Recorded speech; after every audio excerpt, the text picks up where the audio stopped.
55వ సంకీర్తన 21వ చరణంలో మరొక మాట ఉంటుంది. మాటలంటా దేవుని పక్షాన మనం బాగానే ఉన్నాయి, కానీ హృదయంలో మాత్రము కలహము నిండి ఉన్నదని ప్రభు జ్ఞాపకం చేస్తున్నాడు.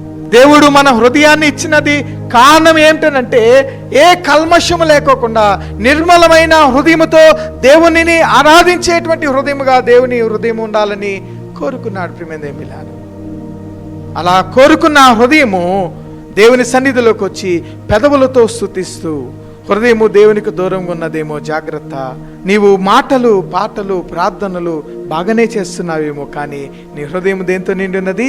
కలహముతో నిండి ఉన్నదేమో, జాగ్రత్త సుమా అని ప్రభు జ్ఞాపకం చేస్తున్నారు. కలహముతో నిండిన హృదయాన్ని దేవుడు ఎన్నటికీ అంగీకరించడు. అంగీకరించకపోతే నీ పూర్ణ హృదయంతో దేవునిని ఆరాధించావు అని నీవు చెప్పుకున్నా అది దేవుని పక్షమున అంగీకరింపబడే హృదయముగా లేదని ప్రభు జ్ఞాపకం చేస్తున్నాడు.